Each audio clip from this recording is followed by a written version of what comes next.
¿vale? Ahora, aquí viene un punto muy interesante. Así como tenemos, ¿no? Que se forman los trombos, ¿no? Vamos a notar definiciones operativas. Estos los trombos tienen que deshacerse, ¿no? Porque nada más el trombo es en lo que se repara, por ejemplo, el sitio de lesión, ¿vale? Entonces, valdría la pena ir recordando, ¿no? Estos conceptos. Ahora, vamos a definirlo más concretamente para darle un poco de solidez. A ver, vamos para acá. ¿Qué es un coágulo, un trombo y un émbolo? Parece que es lo mismo. Les voy a dar definiciones operativas, o sea, con las que podamos trabajar, no del libro, porque no nos van a funcionar, ¿vale? Un coágulo, para fines prácticos, quiero que se queden así, son células, ¿vale? Y van a tener a lo mejor una pequeña capa de fibrina. Ahorita vemos qué es eso, ¿vale? Entonces, un coágulo literalmente son células y fibrina. ¿Cuál es la célula más importante para poder hacer este proceso? Evidentemente lo que llamaremos la plaqueta, ¿de acuerdo? Y aquí viene un punto importante. Cuando hablamos como tal de la plaqueta, ¿no? Para los amigos, ¿no? El nombre correcto como tal es justamente trombocito, ¿no? Y la palabra trombocito viene como tal de células que van a formar ¿qué? Trombos, que aún no lo he definido. ¿Me voy a explicar? Y un dato más, por favor, quiero que tenga en la mente. Todo mundo sabe que la plaqueta pues viene de un celulón, ¿no? Donde había muchas plaquetas, la cual conocíamos como el famoso megacariocito. ¿Se acuerdan de eso, verdad? Metrocito, que es un celulón, ¿verdad? Y que cuando se explota se vuelven un chinguero de plaquetas, ¿vale? Ahora, un dato más que nos va a servir, todo lo que estoy diciendo nos va a funcionar, lo vamos a tomar en las cosas avanzadas. La plaqueta tiene un tiempo de vida, depende del autor, ¿no? Pero dicen como tal que de 7 a 10 días, ¿vale? 7 a 10 días. Algunos autores como tal les encanta hacer la democión, ¿no? Y comentan cosas como que 7 a 10 días y le ponen más menos 2, ¿no? O sea, algunos dicen como tal que son 12 días, ¿verdad? Algunos dicen como tal que pueden ser los 10 días, depende, ¿no? Eso sería como el promedio más o menos, 7 a 10 días, me gusta la definición. Y un dato más. Eh, Normalmente las células, ¿no? Cuando llegan a ser dañadas, se pueden reparar porque tienen su núcleo y tienen sus cosas. ¿Sí me explico? Se daña y se repara. Pero hay un punto crucial en la plaqueta, que esto que les voy a decir ahorita, híjole, me tuve que, hace varios años que viajé a Uruguay, ahí lo aprendí, ¿no? Porque no lo sabía. Pero es una estupidez, pero me parece algo muy importante. La plaqueta no tiene núcleo. Esto sí quiero que lo sea, por favor. La plaqueta carece como tal de núcleo, ¿verdad? Entonces, cuando digo como tal que no tiene literalmente un núcleo, ¿qué quiere decir? Quiere decir que todo lo que yo le haga aquí a la plaqueta, de alguna manera, ¿qué crees? Va a ser de por vida, ¿vale? Es decir, la plaqueta no va a poder reparar el daño que yo le voy a hacer. Ejemplo, si la plaqueta tiene capacidad para generar adhesión y enzimas para eso, si yo bloqueo ese sistema, la plaqueta ya no puede volver a hacer la adhesión. ¿Sí me voy explicando? Eso es importantísimo porque cuando usamos otros fármacos, nos platicar de eso, la mayor parte de los fármacos tiene una actividad de tipo irreversible. ¿Por qué es irreversible? Porque al llegar el fármaco actúa, tiene el mecanismo, la plaqueta se bloquea y para toda la vida. Por eso es que el efecto plaquetario a veces nos da los fármacos de 7 a 10 días o lo que decimos en promedio, toda la vida de quién, de la plaqueta. Me voy explicando más o menos hasta aquí. Ahí vamos. Compañeros, por ahí nada más déjenme saber. Pues en el chat, ¿sí? Órale, pues. Gracias, seguimos. Ahora, siguiente punto. Con esta característica, ¿no?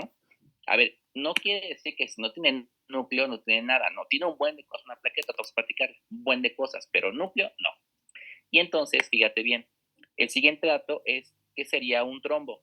Siguiendo mi línea de dibujitos, quiero que ustedes lo trabajen así, mira. Un trombo, ¿qué sería? Así, a grosso modo, ¿no? Explicado como para niños, un trombo sería literalmente un coágulo, pero ¿qué cosa? Adherido a la pared de qué? De un vaso, ¿de acuerdo?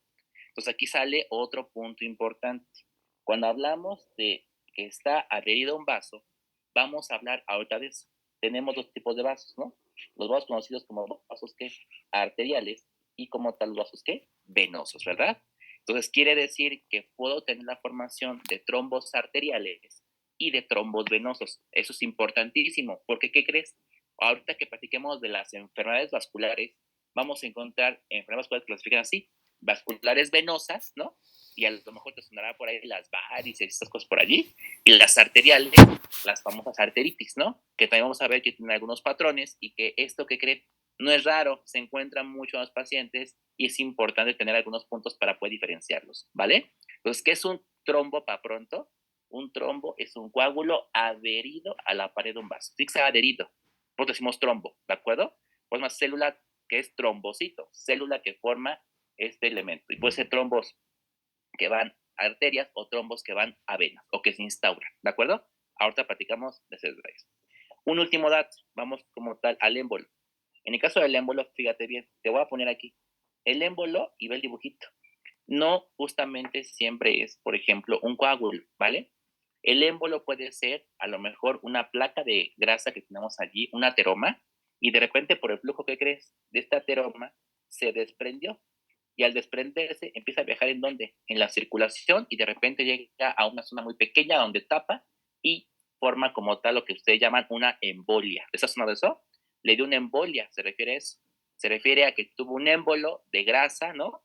Porque se despegó una placa de ateroma y le tapó, por ejemplo, una arteria cerebral y acabó en un ACV, ¿no? Un accidente cerebrovascular. Pero no solamente puede ser, por ejemplo, una placa de grasa. Podemos agarrar, ¿no?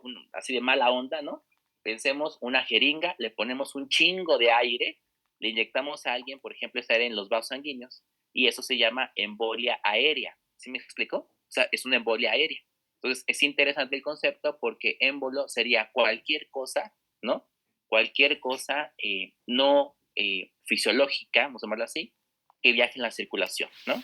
Que se encuentre fuera de la homeostasis sanguínea, vamos a llamarlo así. Y de esta manera, pues vamos a tener que los émbolos pueden ser de múltiples formas. Compañeros, ¿queda la definición operativa de esto? ¿Más o menos? Más o menos. ¿Sí? Sí. Perfecto, trabajarlo. No se estamos en conceptos, estamos en fase de contacto, la consolidamos fuerte. Bien, bien, vamos ahora sí a darle un poquito de sabor a esto, fíjate bien, bien. Para poder ver esto, ¿no? Está diciendo como tal que tenemos 12 clases de trombos. Vamos a revisarlos, fíjate bien. Dices trombo blanco y trombo ¿qué? Amarillo. Vamos a revisarlos así con detalle, así como lo estás comentando, fíjate. Entonces vamos a ver algunas características que pudieran tener estos amiguitos, ¿vale? Entonces, número 1, vamos a ver, por ejemplo, estos chunchos son dibujitos ahí para los celos. Son las células, ¿no? ¿Qué porcentaje son células? Número 2, esto como tal representa la fibrina, ¿vale? Células fibrina. Ahorita vamos a notar la comparativa para ver qué se refiere una y la otra, ¿vale? Otro, vamos a ver como tal, entonces, repito, células, no sé si siguen células, por ejemplo, como tal, siempre pongo mi célula así, mi fibrina, ¿no?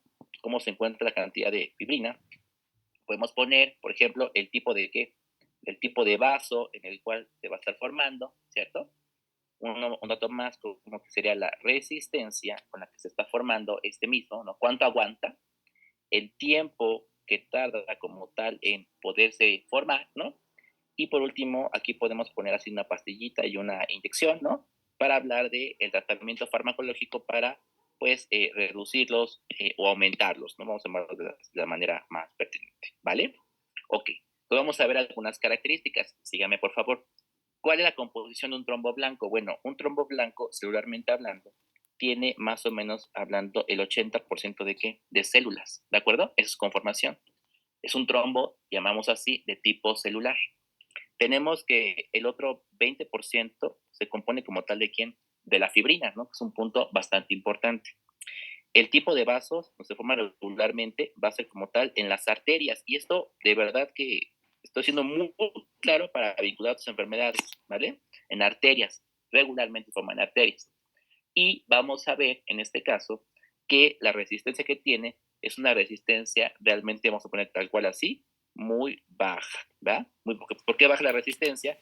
Pues porque es un trombo que se formó, vamos a llamar así, chingadazo, ¿no? Ahora tú una lesión, se formó de madrazo. ¿Sí me explico? Hay lo que sea medio que tape, esa es la intención, ¿no? Lo que sea medio que tape.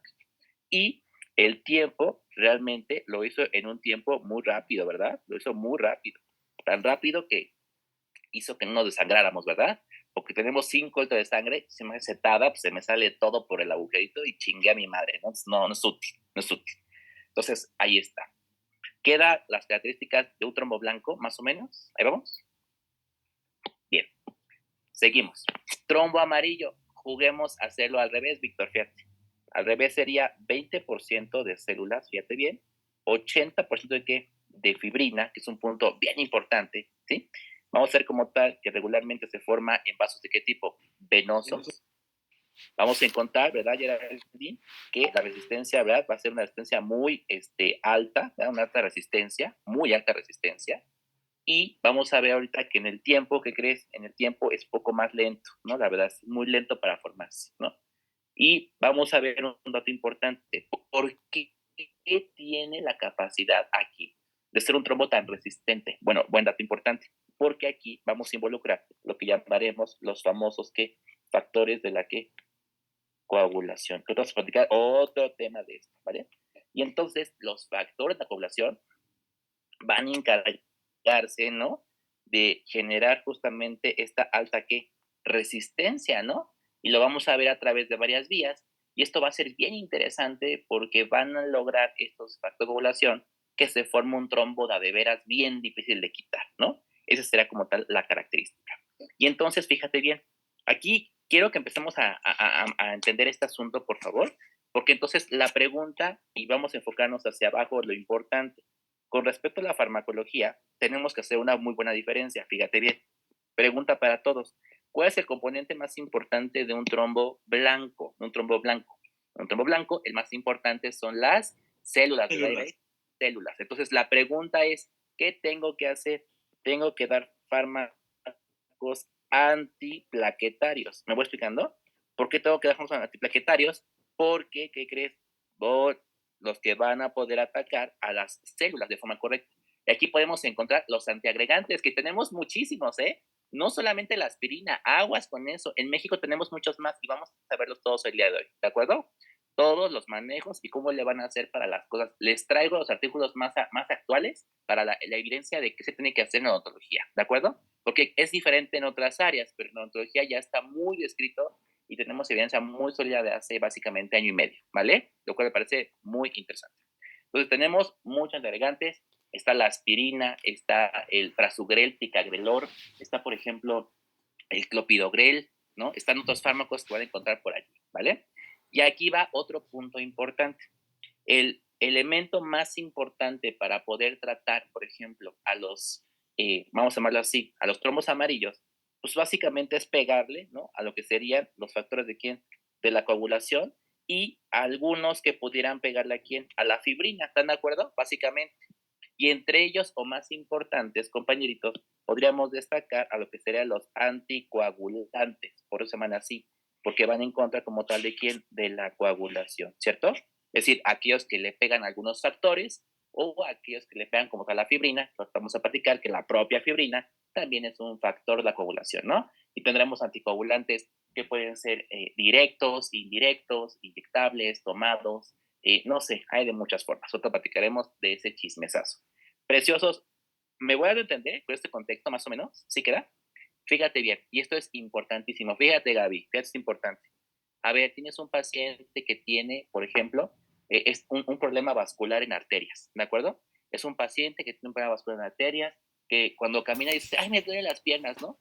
Y ves que tiene un problema vascular arterial. ¿Cuál será la mejor opción terapéutica? ¿Un anticoagulante o un antiagregante? Un antiagregante, ¿verdad? Porque va a dónde? A las arterias. ¿Sí van viendo? Bien. Dato que sigue. Por ejemplo, Ramón, fíjate, tenemos un paciente que tiene un problema de las famosas varices, ¿verdad? Le duelen las piernas por varices. Y la gente dice, es que tomo aspirina y como que más o menos me sirve. Pues porque la aspirina le va a ayudar un 20%. ¿Se dan cuenta?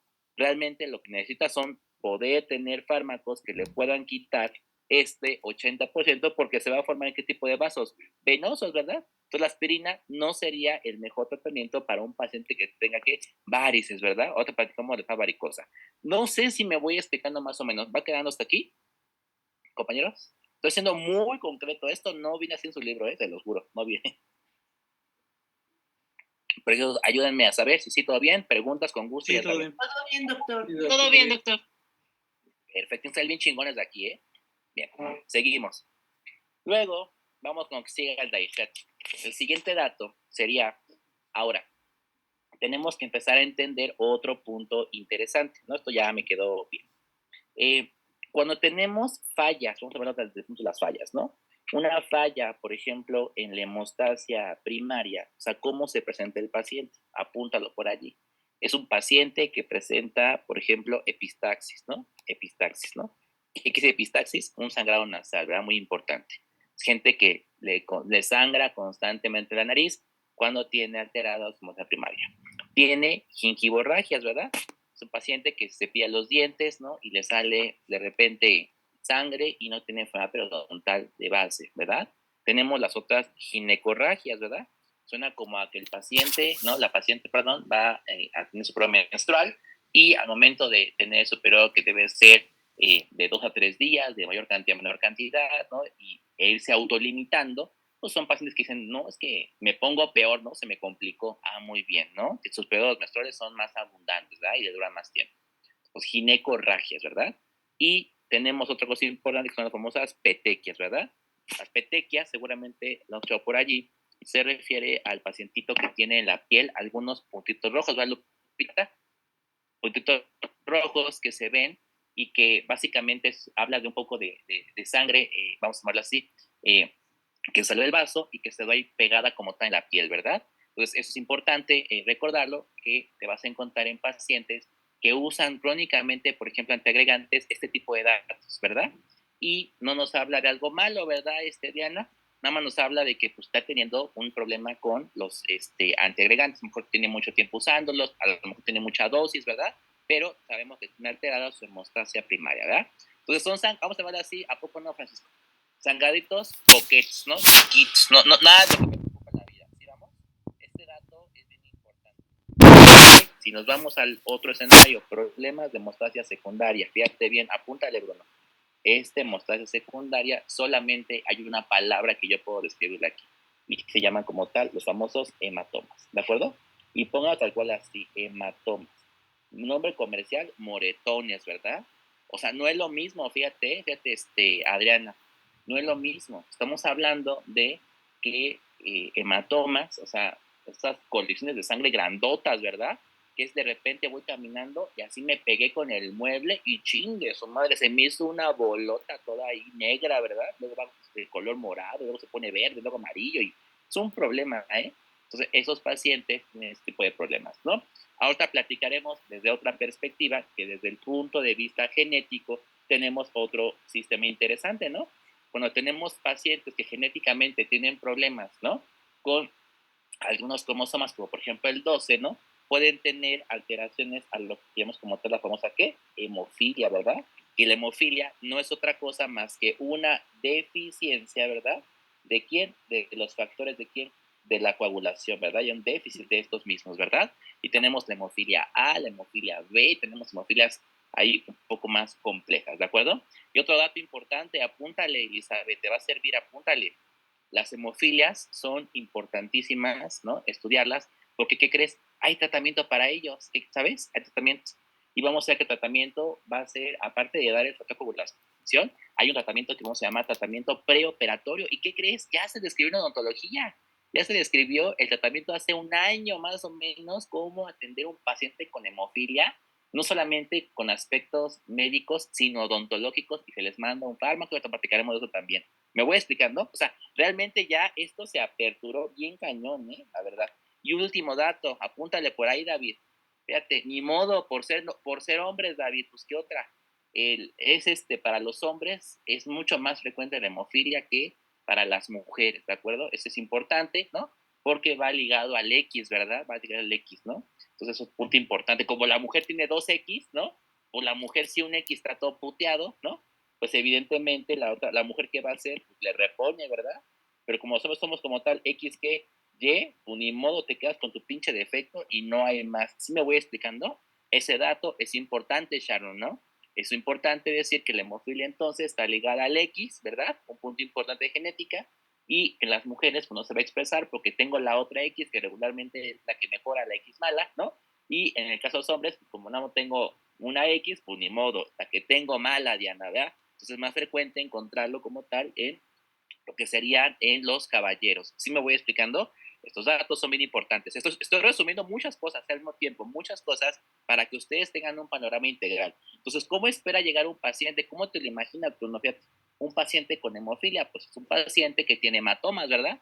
Es un paciente que se va a comportar de una manera con una función, vamos a llamarla así, de hemostasia secundaria, muy por abajo de lo que debería de ser, ¿de acuerdo? No sé si tengan alguna pregunta. ¿Vamos bien? Estoy tratando de ver todo el panorama, ¿eh? Todo el panorama para que tengan una visión muy integral, que esté poca madre. ¿Eh? De todos modos, si no acabamos, nos tenemos el examen la siguiente semana, podemos hacer examen y luego detallar algunos puntos si nos hace falta. ¿Me explicó? No pasa nada. Yo no tengo problemas. Yo con todo el gusto de ganas de verlos, tenía muchas ganas de verlos y de compartir pues un poquito este sistema que es muy complejo, ¿eh? La verdad es que siempre me toca a mí esta cosa rara. Bien, pues pregunta por ahí mi estimado Ramón, gracias. En las fallas de hemostasia primaria se pueden alterar el TPT o TPT. ¿Qué cree? Muy buen dato interesante. El TP y el TPT, ahora platicaremos de ellos, no se estrese, vamos a ver interpretación, tiene que ver con hemostasia secundaria, ¿de acuerdo? Es importante.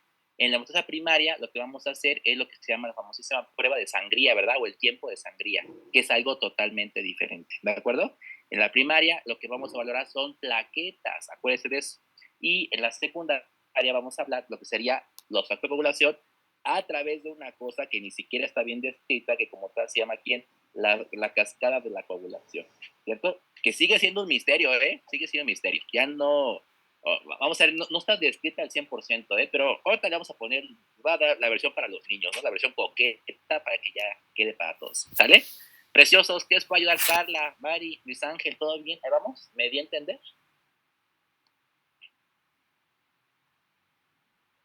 Sí, doctor. Perfecto. Vámonos ahora sí con el siguiente dato, por favor. Vamos a meternos, vamos a cada una. Voy a empezar con la hemostasia primaria, ¿de acuerdo? Primaria. Platicar ya con detalle algunos puntos críticos y vamos a sumar lo más que se pueda, ¿de acuerdo? Ánimo, nos ve padre, ¿vale? Bueno, entonces vamos a empezar a pintar esto. Vamos a ver, aquí sí son apuntes ya más fuertes, ¿no? Y al final repitamos la valoración de estos. Puntos críticos, ¿no? Porque no quiero esto de hemostasia es un capítulo de 200 hojas de libro, ¿eh? Vamos a ver puntos críticos, ¿vale? Vamos a ver, pues vamos a ver como tal, luego que sería, ¿qué onda con la hemostasia? ¿Qué? Primaria, ¿cierto? Primaria. Vamos a practicar de... Bien, primer punto que quiero que tengan en la mente, fíjate bien. Para la hemostasia primaria, preciosos, tenemos que ver básicamente el actor principal, que como tal dijimos va a ser el trombocito, ¿verdad? O también conocido como quien, como la plaqueta. Bueno, vamos a tener que ver dos puntos importantes, ¿no? Uno, vamos a ver como tal la morfología, ¿de acuerdo? Vamos a ver como tal la parte morfofisiología, ¿no? De una plaqueta, de forma muy puntual, ¿eh? Cosas concretas de morfología. Y número dos, vamos a hablar de lo que sería este proceso como tal de la función plaquetaria, ¿vale? Vamos a ver cómo la función que va a desempeñar como tal mi plaqueta, ¿vale? Pero trabajarlas es realmente muy sencillo, no se claven en tantos detalles. Bien, primer punto que quiero que tengan como tal en la mente. Bueno, una plaqueta, para empezar, ¿no? Una plaqueta desde el punto de vista de morfofisiología, ¿no? O sea, lo completo, ¿no? Va a tener algunas características. Bueno, vamos a poner aquí una plaqueta desde un punto de vista, ¿no? Una estructura, ahí vamos a ponerla ahí media circular, ¿no? Y va a tener dos características. Una membrana, la cual ustedes como le van a llamar rápidamente el hialómero, ¿vale? El hialómero, ¿vale? Su membrana y que es también conocido como la parte periférica, que tiene una plaqueta. Y como tal tenemos la parte central, la parte que llamamos como tal el granulómero, ¿vale? Entonces, hialómero y granulómero. El granulómero, como su nombre lo dice, son a gránulos, ¿verdad? O cosas que tenemos en la porción que central. Ahora, básicamente lo que quiero que ustedes tengan en la mente son puntos clave, puntos críticos. ¿Qué me interesa como tal del hialurómero? Bueno, el urómero, básicamente tenemos pues dos sistemas importantes, ¿no? Que llamaremos como tal un sistema de apertura, ¿no? Y un sistema como tal conocido como denso, ¿vale? Solamente puntos críticos, repito. El sistema de apertura básicamente se refiere a que la plaqueta puede de alguna manera modificar que su membrana, ¿de acuerdo? y el sistema denso es cómo la va a poder modificar. Lo modifica a partir de tener unos elementos importantes que son básicamente lo que llamamos la famosa actina y como tal la miosina, ¿va? Va a tener actina y miosina. Eso es fundamental, ¿no? Determinarlo porque quiere decir entonces que la plaqueta se puede encontrar de la siguiente manera. Una manera así, ¿no? Y en el momento en el que la plaqueta se prende, ¿no? Empieza a funcionar, vas a detectar que tienes, por ejemplo, sí, hipotéticamente un hoyo, ¿eh? Esto es un hoyo como tal del vaso. Entonces, ¿la plaqueta qué hace? La plaqueta para activarse usa su actina y ¿qué? Miosina. Y la plaqueta cambia su morfología a ser como una especie como de ¿qué? Como de unos, como si fuera un pulpo, ¿se me explicó? Como tener como especie como de prolongaciones. Y es decir, es lo que le permite de alguna manera que esto pueda de alguna manera tapizar el hoyo. ¿Sí me voy explicando? Entonces, para eso tiene. La plaqueta debe tener su sistema de hialómero o membranal para que su sistema de apertura y sistema denso tengan actina y miosina para que se pueda contraer y pueda modificar la forma de su membrana, y algunos dicen no, que son como tentáculos de pulpo, y de esa manera poder cerrar los hoyos que tenga en ese lugar. Me voy explicando. ¿Se entendió el hialómero o membrana? Es muy sencillo, ¿sí? Sí. Muy, dale, pues seguimos. Es mucha información, pero quiero que tengan lo que es interesante. En el granulómero está interesante, porque está compuesto como tal por gránulos, que vamos a llamar gránulos alfa, póngalo por allí. Número 2, gránulos conocidos como delta, ¿sale? Como delta. Y por último, gránulos que llamaremos como tal, los famosos gránulos lambda, ¿de acuerdo? Los alfa, delta, lambda. Y número 2, un sitio que de los gránulos como tal, que es un sitio como tal que llamamos enzimático, ¿vale? Un sitio enzimático. Este va a ser bien fundamental para los fármacos, ¿vale? Fíjate bien, gránulos muy puntuales, precios muy puntuales. En los alfa, vamos a poner aquí al menos dos. Se me ocurre uno que se llama alfa. Bueno, vamos a poner más uno para no complicarnos. Se llama el fibrinógeno, ¿vale? El fibrinógeno, otra vamos a ver, es la preforma de la fibrina, ¿verdad? Es este punto más importante. Se acabó. En los gránulos delta, vamos a encontrar aquí varios importantes. Número 1, tengo el calcio, ¿no? Número 2, tengo como tal una cosa que llamaremos la famosísima serotonina, ¿vale? Serotonina. Eso es importantísimo porque cuando alguien, ¿no? Pues tiene de alguna manera una cortada, la plaqueta en ese lugar libera serotonina para que no duela tanto. ¿Sí me explico? Es interesante para poder modular el dolor en esta zona. ¿Les ha pasado alguna vez que le das una costra y está la costra y la levantan y la dejan y la levantan y la dejan y se siente bien sabroso?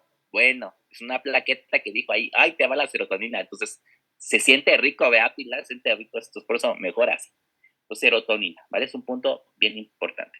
Ahí también vamos a encontrar otro elemento que practicaremos que se llama el ADP. No se pierde esto de ADP. ADP es bien interesante, hasta platicaremos de este detalle, ¿vale? El ADP, adenosín difosfato, ¿vale? También tenemos en ese lugar uno más que llamaremos el famoso, la famosa histamina, ¿verdad? Y a veces pasa eso. La histamina, acuérdense que es la mina de todos los tejidos, ¿verdad? Entonces, en ese lugar, pues evidentemente va a haber un poco de inflamación, tiene que haber inflamación, y eso es importante para que tengas pues este proceso como tal de recuperación, ¿no? Del daño que pueda tener el endotelio en ese lugar, ¿de acuerdo? Bien, no hay más tema, sería lo más interesante que quiero que tengan en la mente, ¿vale? El ADP, nada más porque quiero que lo tengan en la mente, va a tener un receptor, ¿de acuerdo? Esto sí que lo apunten, su receptor de este ADP se llama como tal P2Y12. Apunten eso, por favor. Parece una jalada, pero va a ser bien importante esto, ¿eh? Entonces, ¿qué quiere decir? El ADP tiene un receptor para poder trabajar en la membrana que se llama P2Y12, ¿de acuerdo? Eso ahorita va a tener mucha importancia. Ahorita parece muy pendejo, pero va a tener mucha importancia, ¿vale? No hay más tema. Bien. Siguiente dato. En el sistema enzimático, ¿vale? Los lambda ni le hago caso, ¿eh? Porque nada más tiene más enzimas. El sistema enzimático, que es el que me interesa, ¿no? Vamos a ver que tenemos aquí dos enzimas bien importantes que van a vivir allí. El primero es una enzima que ya platiqué con ustedes, pero eso es como tal, que se llama la famosa fosfolipasa. Y de todo más importante, la fosfolipasa que A2, ¿verdad? Esta porque es importante porque, ¿se acuerdan ustedes? Formaba una cosa que era importante en la cascada del ácido araquidónico y formaba como tal, ¿se acuerdan? Las prostaglandinas, ¿se acuerdan? Y otro elemento que producía, en este caso, es una cosa bien importante que se va a llamar el nombre, tromboxano A2. El tromboxano A2, ve, suena eso, ¿no? Trombo. ¿Qué quiere decir? Es un quimioatrayente de plaquetas. O sea, la propia plaqueta al llegar allí libera tromboxano A2 y es un, güey, vengan, vengan plaquetas, vengan, vengan. Entonces, en friega vienen las plaquetas que estén circundantes para que ese agujerito que se formó, pues se pueda sellar mucho más rápidamente. ¿Sí me voy explicando? Entonces, eso es bien importante. Y el segundo que tenemos como tal otra enzima, también no menos importante, se llama como tal la famosa fosfolipasa C, ¿no? La fosfolipasa C. Y la letra C, si no lo han olvidado todavía, ¿no? Me suena fosfolipasa C a lo que llamaremos C de calcio, ¿no? Entonces, el calcio va a ser súper importante y por eso en algún momento de la vida se consideró, ¿verdad? Muy importantemente, que el calcio era un factor de la coagulación. Vamos a ver que no lo es, pero pues bueno, en la historia de la literatura, ¿no? De este tipo de procesos, pues bueno, se habló de este proceso muchas veces. Preciosos, me di a entender más o menos, se entendió la morfología, una plaqueta, ¿no? Esa chingadera, uno pensaría que no es tan interesante, súper interesante. Acuérdense que tenemos en nuestro cuerpo de aproximadamente, a lo mejor la cantidad nos interesa, ¿no? Tenemos cerca de 150,000, ¿verdad? A 400, ¿qué? 50,000, ¿verdad? Eso sería como tal, el número como tal de plaquetas más importante, ¿de acuerdo? Preciosos, dudas o preguntas. ¿Me di a entender con la anatomía y fisiología general de una plaqueta? ¿Sí, más o menos? Sí, doctor. Sí, doctor. Perfecto. Órale, pues, cuidar esto, ¿eh? Vámonos para acá. En la función, alguien diría, pero empezamos a ver fármacos. Es que no podemos ver fármacos, de verdad, no le van a entender, ¿vale? Ánimo, yo es lo que les digo. Los fármacos son de chingadas. A ver, quiero que entendamos ahora, híjole, alguien diría, no, pero ya vamos a empezar con lo bueno. No, ¿qué crees? Tenemos como hablar de la anatomía de un vaso sanguíneo. Muy básico, preciosos, ¿eh? Muy básico. Alguien diría por allí, pero eso no mames, ¿eso qué? Eso es de niños. Híjole, no me lo van a creer, preciosos. Vamos a trabajarlo rápido, ¿vale? Discreto, discreto. En los vasos preciosos, cualquier vaso, o sea, un vaso estándar, ¿no? Tenemos una cosa, vamos a ponerlo bien padre, me sale el dibujito, digo, no soy histólogo, ¿no? So, Dios me libre, pero pues, vamos a tratar de manejarlo. Número uno, tenemos una cosa que llamaremos la famosa membrana basal, ¿vale? Entonces, esta membrana basal, acuérdense como tal, es importante porque es el sitio en el cual pues va a tener una relación siempre con un epitelio, ¿verdad? Todo epitelio siempre tiene su ¿qué? Membrana basal, ¿verdad? Un saludo a mi maestra de histología. Entonces esta membrana basal hacia adentro, vean preciosos, va a tener esta cosa, la cual pues va a recubrir de alguna manera a los vasos, ¿no? Muy importante. Y esto como tal, que recubra el vaso, punto importante, que va a tener ahí sus propias características, va a ser conocido como tal como el endotelio, ¿verdad? Esto quiero que lo tengan bien en la mente, y es uno de los puntos críticos que quiero repasar. Este endotelio, preciosos, una de las preguntas que me hacen muchos alumnos, ¿no? Y que tienen toda la razón, me han dicho, doctor, si por aquí pasa la sangre, ¿no? Constantemente, un flujo unidireccional. La pregunta sería, profe, ¿por qué la sangre no se coagula dentro de? ¿Sí me explico? O sea, ¿cuál será la razón? Es una pregunta muy buena, ¿eh? ¿Por qué la sangre no se coagula dentro de un vaso, pero afuera sí? No tiene, o sea, ¿qué debe tener? Muy bien. Y entonces, todo el mundo lo vio en histología, resulta que el endotelio va a tener un recubrimiento muy importante de una cosa que también vieron en histología, que se llama los famosos glucosaminoglicanos. No se van por allí. Esos glucosaminoglicanos que van a encontrar allí, o este recubrimiento, lo conocían principalmente como el famoso glucocálix. El primer nombre que dieron como tal fue el famoso glucocálix, ¿verdad? Glucocálix, es un recubrimiento de carbohidratos, para pronto. Y el glucocálix, fíjate bien, tiene una molécula muy importante. Esa molécula que va a tener se va a llamar así, miren, se llama heparansulfato. ¿Qué importante es esto? Porque cuando decimos heparansulfato, ¿qué crees? Apúntale por allí. El heparansulfato es la molécula que nos va a dar la superficie, y así apúntalo, antitrombótica. ¿Qué quiere decir? Que de forma habitual, ¿no? Ustedes, cuando tienes heparansulfato, ¿no? Y, es decir, tengo un endotelio sano, pues la sangre no tiene por qué coagularse, ¿sí me explicó? Cuando falta heparansulfato, pues se forman, ¿qué? Trombos. La superficie ya no es antitrombótica, es una superficie trombótica. ¿Sí me voy explicando? Más o menos ahí. Ahora, esto es cuanto al vaso, pero vamos a hacer un pequeño apoyo, por ejemplo. Si hablamos del corazón, ¿no? Vamos a acabar esa parte. Tenemos algo muy similar, lo mismo diría yo. En lugar de haber en el corazón, por ejemplo, endotelio, Nada más es cambiarle palabras, es la misma gata.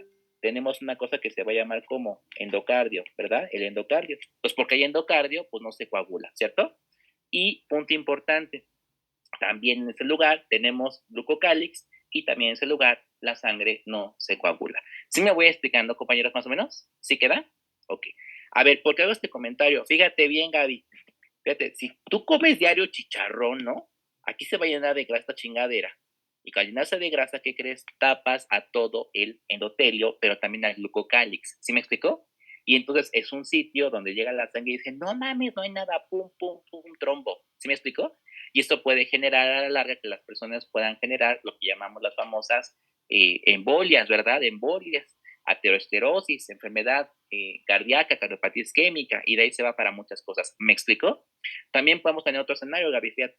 Otro escenario podría ser que aquí tienes un paciente que tiene anticuerpos, ¿no? Por ejemplo, de enfermedades como artritis reumatoide, y el anticuerpo llega y, oye, putos, y empieza a estudiar el endotelio porque el anticuerpo lo que hace, y el paciente que tiene artritis reumatoide, fíjate, el paciente que tiene lupus, que tiene vitiligo, que tiene enfermedades autoinmunes, o sea, autoinmunes y contra mí, lo que va a estar haciendo es destruir todo el interior de los vasos corazón, todo, ¿me explico? Y esto va a producir a la larga que genere trombosis. ¿Sí me explicó? Por eso mueren de trombosis ellos. Otro buen ejemplo, fíjate, Víctor, otro muy bueno. Paciente que tenga una bacteria en el interior, ¿ahora entienden por qué la sepsis da trombosis? Se mete una bacteria o en la boca, ¿no? Por ejemplo, un estreptococo beta hemolítico del grupo de Lansfield y que baje por la fascia petraqueana en cuello, llega al corazón y se coma las válvulas cardíacas. ¿Sí me explicó? Entonces, en automático necesito tener que a través de entender que por infecciones también puedo perder como tal este glucocálix. ¿Sí van viendo o no? Por eso se determinó que tenemos fármacos para evitar, ¿no? Esos depósitos como tal de grasa, ¿no? Y ahí vamos a ver, si quieren más adelante, si nos da tiempo, si el domingo tienen chance un ratito, les explico un poquito de patología vascular. Eso es un tema de medicina interna, pero me gusta mucho platicarles de cómo que se forma la grasa, ¿no? Y cómo se va pegando, las etapas, y qué fármacos para poderlo quitar, ¿no? Que será un punto bien importante. ¿Vamos?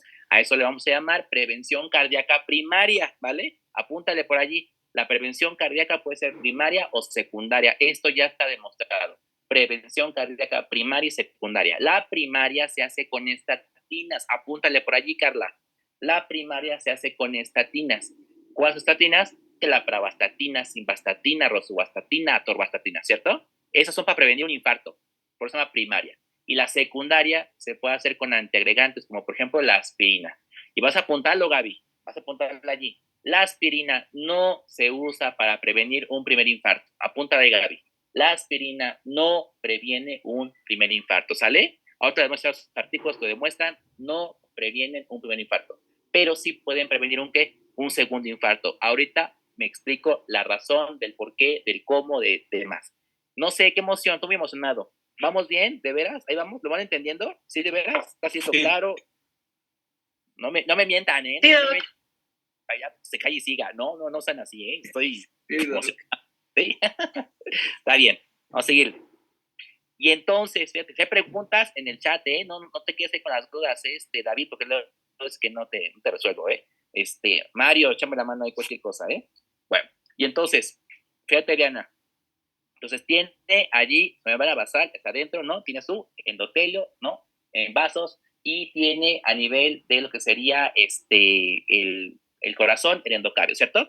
Por eso es que se pueden dañar y forman trombos. Se acabó, fíjate, entonces, ¿qué va a tener más adelante? Aquí, el siguiente elemento que tendremos aquí, que es muy importante, que quiero que lo tengan como muy en cuenta, esto que vamos a ver aquí, preciosos, quiero que lo vayan apuntando, tendremos una cosa muy importante que literalmente se va a encontrar, vamos a llamarlo así, en un espacio que llamaremos espacio subendotelia. ¿Están de acuerdo? Está raro decirle los nombres correctos, ¿no? Pero anatómicamente sería el espacio subendotelia porque se encontraría literalmente debajo del endotelio, ¿cierto? Esto que ponemos aquí va a ser bien importante, va a jugar un papel muy importante. Va a ser tejido, se puede encontrar tejido conectivo. Y los autores como tal le ponen tejido conectivo y así ponlo, subendotelial, ¿de acuerdo? Entonces, subendotelial.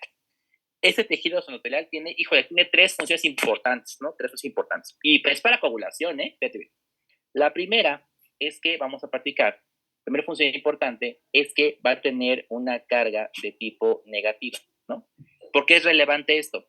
Porque, ¿qué crees? el endotelio y el endocardio también van a tener ¿qué cosa? ¿Qué tipo de carga? Negativa, también van a tener carga negativa.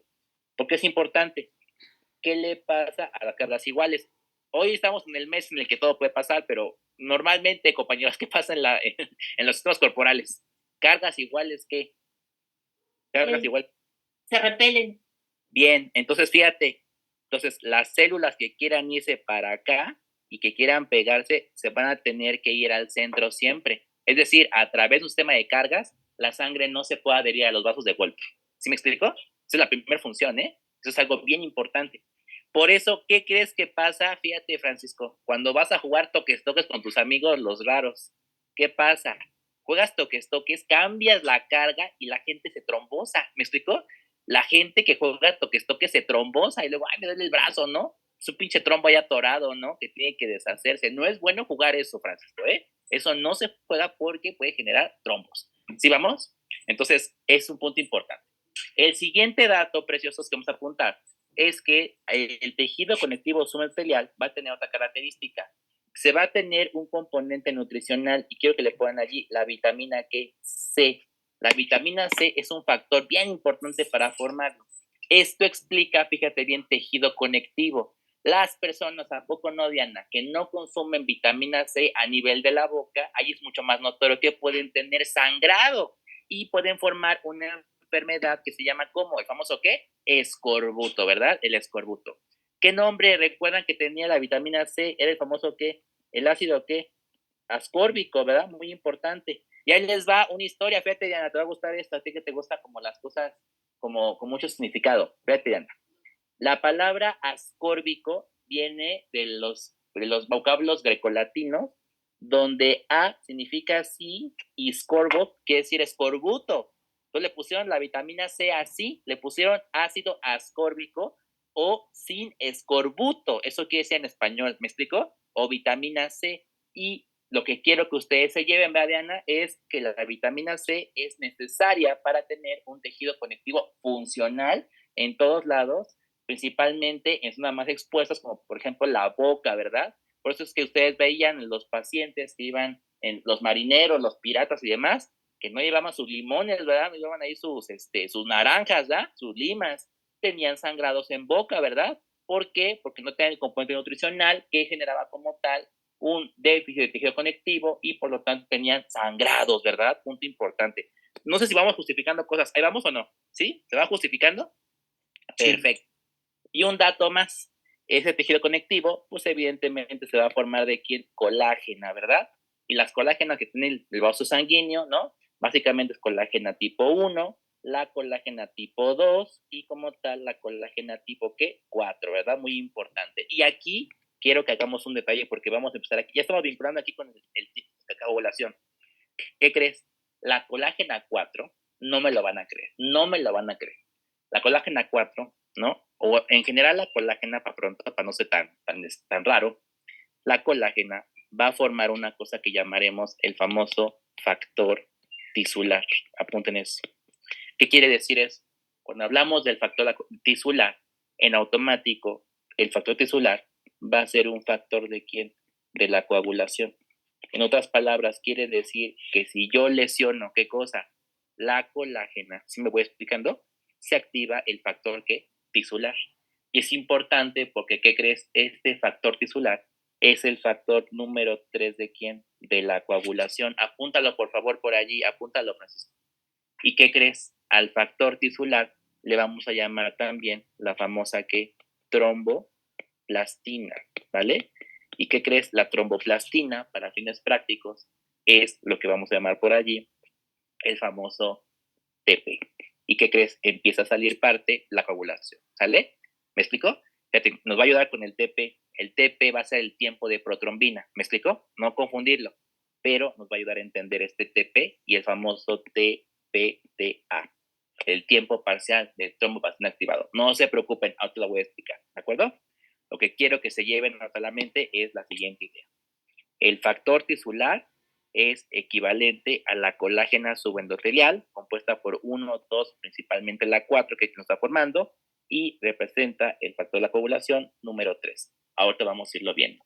Preciosos, ¿me di a entender con esto más o menos? ¿Sí?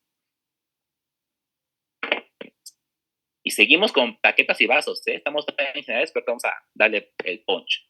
Preciosos, ¿me di a entender? Doctor, justo, perdón, le puse una pregunta en el chat que si por eso se afecta la coagulación en pacientes con síndrome de Ehlers-Danlos.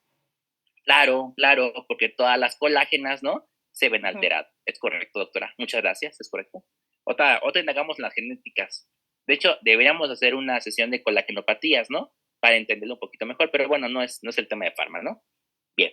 Entonces, fíjate bien, un dato más, ya que estamos ya medio tronados ya mentalmente. Seguimos. La otra sería, ¿qué tenemos hacia afuera? Pues bueno, tenemos hacia afuera lo que sería el famoso, ¿qué? Músculo, ¿verdad? Muy importante. Famoso músculo, ¿no? Eso es como tal músculo liso, ¿no? O músculo, ¿qué? Vascular, ¿no? Y que puede ser llamado como tal el músculo liso vascular o músculo cardíaco, ¿no? También conocido como cardíaco, que está en el corazón. Finalmente, tenemos una cosa por ahí que va a andar en la parte más periférica, lo llamamos como la famosa, ¿qué? Adventicia. Y esto, pues más o menos sería la formación de quién? De un vaso. ¿Me voy explicando? En un dato importante, eso sería en cualquier vaso. Quiero hacer muy correcto, ¿eh? En arterias todavía se subdividen más cosas y en venas otras cosas. ¿Sí me explico? Pero sería la composición general de un vaso. ¿Sí me explico? Quizá lo que llamará la atención, y esto sí quiero dejarlo como muy en claro, es que en los vasos, por ejemplo, cuando hablamos de un vaso venoso, ¿qué crees? El endotelio está pegado en un venoso, pero ¿qué crees? En algunos lados el endotelio se puede empezar a separar. Y cuando se separa este endotelio, a este repliegue se conoce como ¿quién? Válvula, ¿cierto? Por eso es que los pacientes, cuando tienen grasa, ¿no? Tienen lípidos, triglicéridos, colesterol en las válvulas venosas, ¿verdad? Es interesante porque ocasionan disfunción valvular y esta disfunción valvular, pues bueno, las venas tienen poca presión, ¿no? Tienen poco flujo, vamos a llamarlo así, una gran capacidad de almacenar sangre, pero el detalle es ese, ¿no? Que cuando las válvulas no funcionan, pues la sangre se regresa y los pies se comienzan a hinchar, ¿sí me explicó? Y eso es un punto importante en la enfermedad que venosa, ¿verdad? ¿Dónde vamos a ver eso? Otro dato importante, la enfermedad venosa es húmeda, o sea, la enfermedad venosa es húmeda, salen úlceras húmedas. En la enfermedad arterial, ¿qué crees? Son úlceras secas. Entonces, otra forma de poder diferenciar es eso, ¿vale? Y recordemos, las arterias no tienen válvulas, pero las venas sí tienen válvulas. Los linfáticos también. Es un punto bastante interesante para el uso de medicamentos. Vamos a platicar este tipo de detallitos. Preciosos, ¿me di a entender? ¿Alguna pregunta con esto antes del casi receso? ¿Todo bien, doctor? Perfecto. Ok. Viendo ya, ahora sí, anatomía de cualquier vaso, características y demás, vamos a la parte de la función, ¿no? Esta parte de la función, esto les va a gustar mucho, la función, trabajarlo como que se pueda. En la función, solamente las voy a enlistar y regresando del corto comercial, las vamos a trabajar como se debe, ¿de acuerdo? Bien, la función plaquetaria la vamos a dividir en varios aspectos, vamos a ponerla por colores. Número 1, la primera parte de una plaqueta con la que se va a trabajar se va a conocer como la famosa lesión endotelial, ¿vale? Es decir, no va a trabajar una plaqueta si no tenemos una lesión. ¿Están de acuerdo? Primer punto, lesión endotelial. El segundo paso, más o menos así suena como a los borrachos, ¿no? El segundo paso como tal va a ser la exposición, ¿vale? La exposición. Es decir, tenemos que exponer, ¿no? Este colágeno, ahorita lo voy a explicar, no se estresen, ¿no? Y eso va a ayudar a la coagulación. El paso número 3, véanlo apuntando por favor, ponerlo de verde, ¿no? Se va a hacer como tal, como la famosa adhesión plaquetaria. Ahorita platicamos qué es eso, no se estresen. El cuarto paso, como tal, se va a llamar la famosa activación. ¿Quién se va a activar? Las plaquetas. Ahorita voy a dar los pasos. Y el último paso, y quizá el más representativo, que es el quinto paso, es lo que llamamos la famosa agregación plaquetaria. ¿Vale? Entonces, fíjate bien, eso es importante porque, ¿qué crees? Cuando hablamos del proceso como tal, ¿no? De la hemostasia que primaria, pues va a ser una serie de cosas que van pasando secuencialmente de una a otra, me voy explicando, y por eso cuando ustedes dicen fármacos antiagregantes, yo digo, a ver, solamente están actuando sobre la agregación, pero no sobre la activación, no sobre la adhesión, no sobre las demás. ¿Sí me voy explicando? O sea, puede ser un poco más complejo. Por eso, si me quedo con esta primera función, ¿no? de que la hemostasia primaria, ¿no? Para la alteración plaquetaria, tiene 5 pasos. Lesión endotelial, o lo que le llaman por ahí los doctores, la injuria, ¿verdad? Le llaman la injuria. La número 2, la exposición, ¿no? Número 3, la adhesión. Número 4, la activación. Y número 5, la agregación. Con esos nombres me voy a quedar ahorita, ¿no? Vámonos 5 minutos nomás por un cafecito doble y regresando las explicamos un poquito más sencillas porque nos va a servir para empezar a cuadrar el tema de los antiagregantes. ¿Me expliqué? ¿Preciosos? Sí, doctor. Vale. Sí, doctor. Sí, doctor. No más de 5 minutos y regresamos. Sale pues. Besito, bye.